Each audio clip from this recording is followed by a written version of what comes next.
निवडणुका संपताच केंद्र सरकारने घरगुती आणि व्यावसायिक गॅस सिलेंडरचे दर भडकवले आणि सर्वसामान्य जनतेच्या खिशाला आणखी एक भोग पाडले। निवडणुकीपूर्वी गप्पा राहायचे आणि मते मिळताच दरवाढ लादायची हा केंद्र सरकारचा जुना खेळ पुन्हा एकदा उघड झाला आहे। या जाचक दरवाढीच्या विरोधात उद्धव बाळासाहेब ठाकरे शिवसेनेने आज सोलापुरात आपला संताप रस्त्यावर आणला। जिल्हाप्रमुख प्रताप चव्हाण, जिल्हाप्रमुख शरणराज केंगनाळकर आणि महानगर प्रमुख महेश धारशिवकर यांच्या नेतृत्वाखाली शिवसैनिकांनी जिल्हाधिकारी कार्यालयासमोर थेट लाकडावरची चूल मांडली आणि केंद्र सरकारच्या बेफाम गॅस दरवाढीचा प्रतिकात्मक निषेध नोंदवला। महाराज की जय जय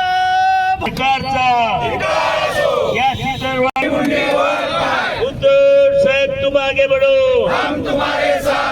केंद्र सरकारचा महागाई वाढवणाऱ्या मोदी सरकारचा आणि आवाज कुणाचा?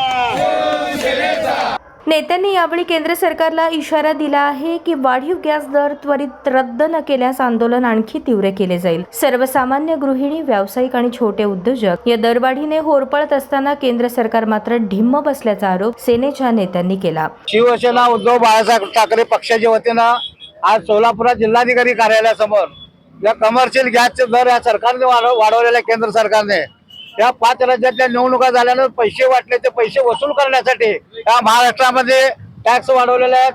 2-3 जिल्ह्यामध्ये आपल्याला पेट्रोल मिळत नाही, गॅस डिझेल मिळत नाही।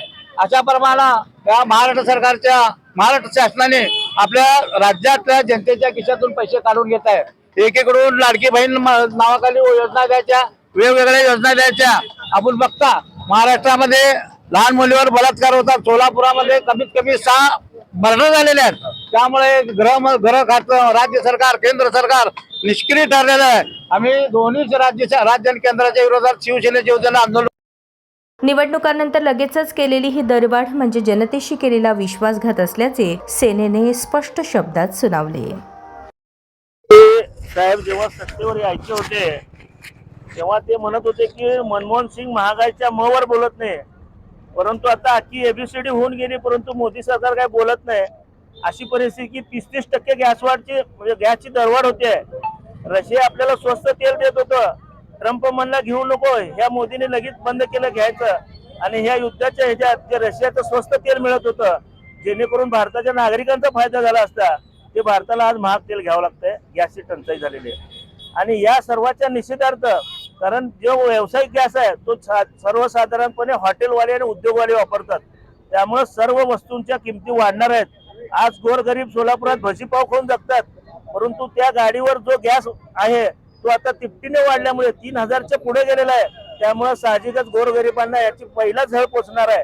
आणि दुसरं, जेव्हा हे गॅस सिलेंडर आपल्या घरी पोहोचवतात 30 ते 50 रुपयाची लूट चाललेली आहे आणि गृहिणी असू द्या किंवा व्यावसायिक असू द्या या सर्व प्रकारला कंटाळे आहेत। परंतु भाजप फक्त राम नाम जपमा पळाया माल आपला असा धंदा चालू आहे आणि गोरगरीब त्यामुळे होरपळत आहेत। त्यामुळे आज शिवसेनेने या ठिकाणी ज्याप्रमाणे मोदी बनवत होते खाऊंगा ना खाणे दूंगा, त्यामुळे गरिबांचं जीवन दुष्मिळ झालेलं आहे आणि त्यामुळं या ठिकाणी शिवसेनेनं आज हे चूल मांडव आंदोलन केलेलं आहे आणि या ठिकाणी भाकऱ्या तयार करून मोदी सरकारला हे पाठवणार आहे।